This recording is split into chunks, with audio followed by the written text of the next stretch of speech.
Hello guys, welcome back to our show. Finally, may bago tayong episode and isa na naman tayong meron tayong pangmalakasan na naman na unboxing dito. Kararating lang from Action Toys. Ito, taka brown box pa, brown shippers box pa ito. Bigat. Heavy Metal Mazinger Z from Action Toys. Ito bubuksan natin ngayon. Yun, naka brown sealed box pa.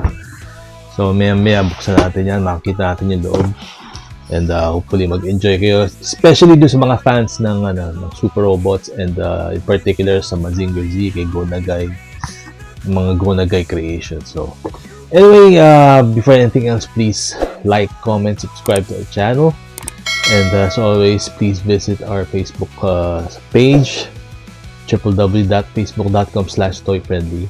And naka-sale pa rin tayo sa Shopee. So visit our Shopee store, shopee.ph/toyfriendly.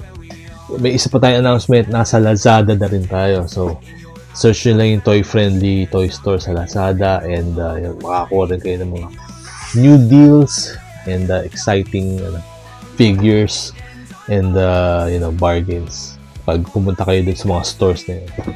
So, huwag tayo magpatumpik-tumpik pa. Buksan na natin to. I'm excited and here we go!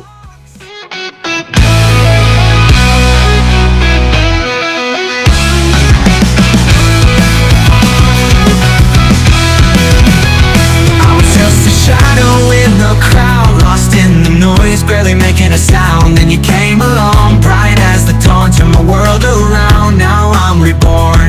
Every look, every touch, it's a spark. You lit the fire deep in my heart. I'm breaking free. Bumalik na tayo and grabe, super solid talaga nitong packaging nito, guys. Hindi ko na pinakita yung step by step, baka para mabilis tayo. So ito yung niya. Yung packaging niya, solid. Tingnan niyo.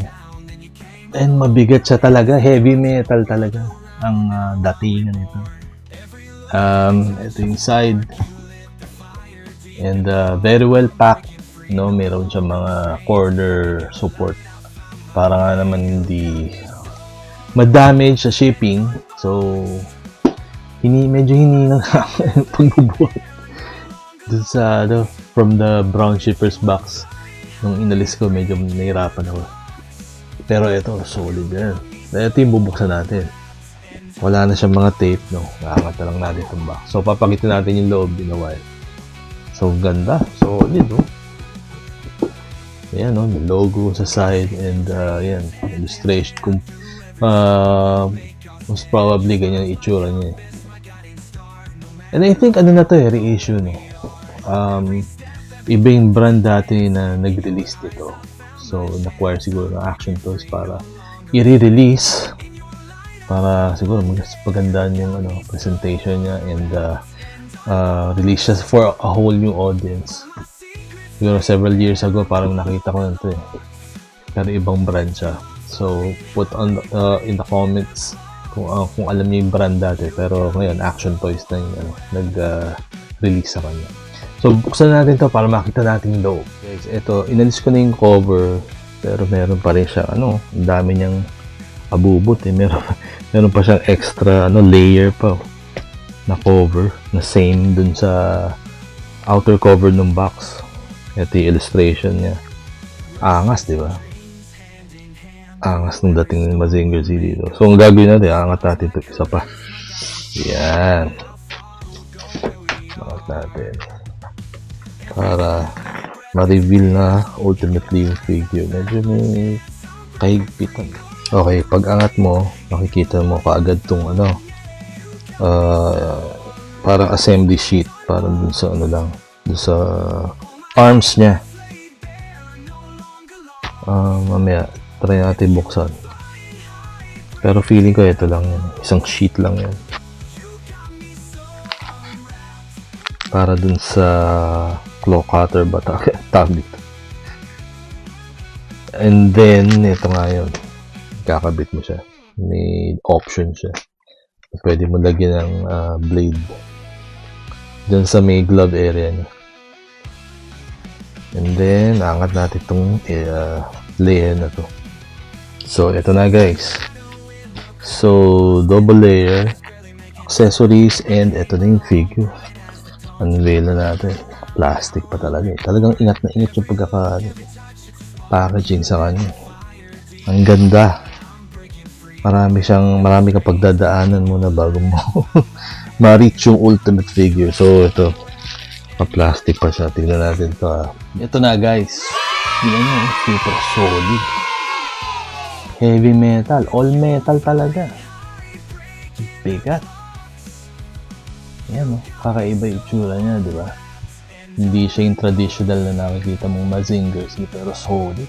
Kung gusto mong sulit sa bakal na figure and malaki siya, big scale, nasa 14 inches to, grabe. Eto. Hindi ka sulit to guys kung collector ka ng Mazinger Z. Mamaya pakita natin up close yung mga detail niya, pero dito pa lang makikita nyo na para ka nagwa-weights. Ang bigat. And yung accessories kakabit natin mamaya. May mga articulation din naman siya.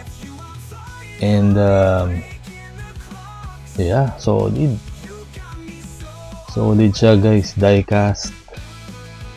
Parang nasa 90%. Tapos, ayan. From the packaging, sa box art, up to the figure itself, talagang sulit yung bayad nyo dito. Ang galing. So, gagawin natin, kuha natin up close, and kakabit natin yung accessories niya. Ito siya up close. Wow! Kita nyo. Solid, di ba? Super bakal yan guys. All metal. Heavy metal nga talaga yung series na to. So meron siyang articulation din naman para ma-post nyo kahit paano. Ang kaigihan to, what makes this special is meron pa rin siyang mga accessories gaya ng cutters na nakita natin kanina. So ikakabit natin dito sa arms, both arms. And yun. Around 14 inches yung height.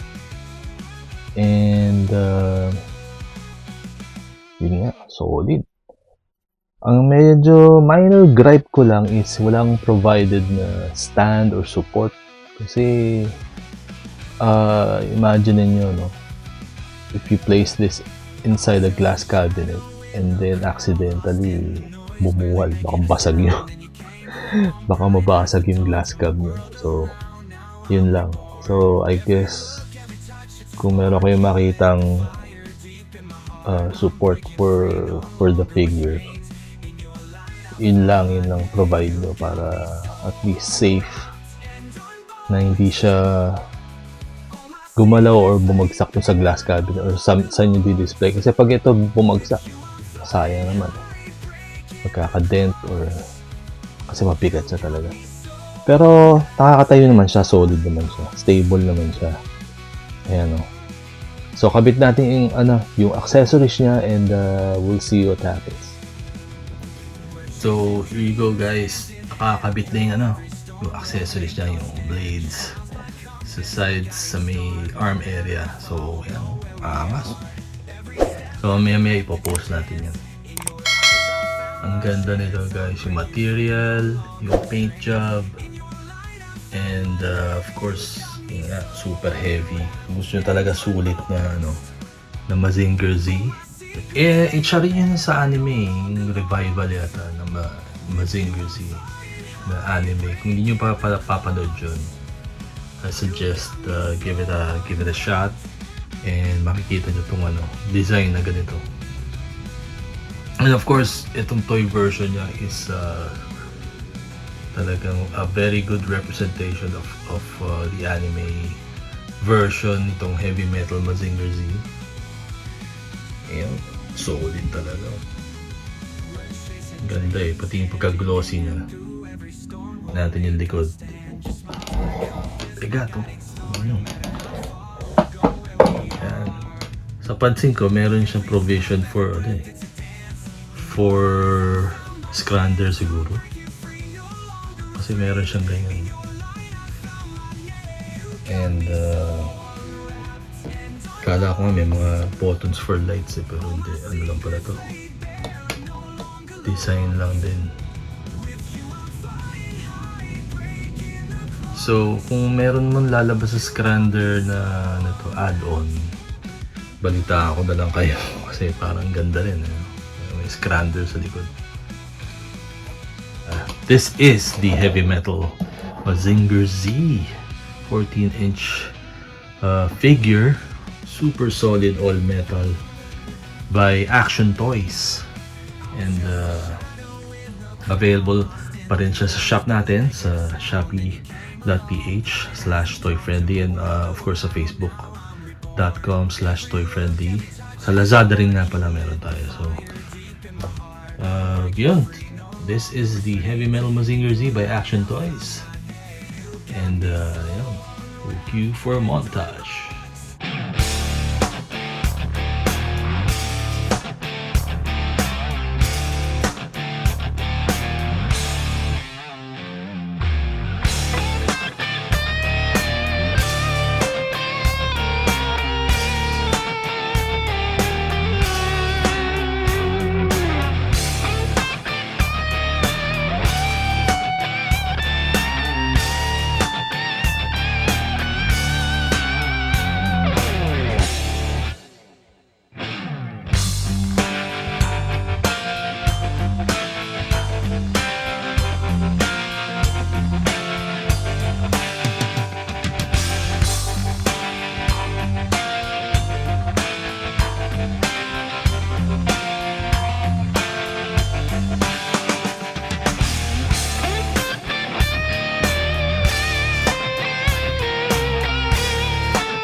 Guys, that was our quick unboxing and review of the Mazinger Z Heavy Metal version from Action Toys.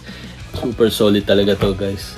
Kung makaka-avail kayo nito, lalo na kung fan kayo ni Mazinger Z kagaya ko, you can't do without this. So good luck on finding one kasi medyo rare na siya. So again, thank you so much for watching. Please like, comment, subscribe to our channel. And don't forget to hit that notification bell for announcements on future unboxing episodes and other fun stuff. And also, punta kayo sa Facebook page natin, www.facebook.com/toyfriendly, and makakita kayo doon ng mga pre-orders na baka mga hinahanap nyo. And also, nakasale pa rin tayo sa Shopee and Lazada. So punta kayo sa Toy Friendly Toy Store sa shopee.ph/toyfriendly, and sa Lazada store natin medyo nagpo-populate tayo ng mga items doon, so watch out for that. So again, thank you so much, and I'll see you in the next unboxing episode. Smiles like compass, my guiding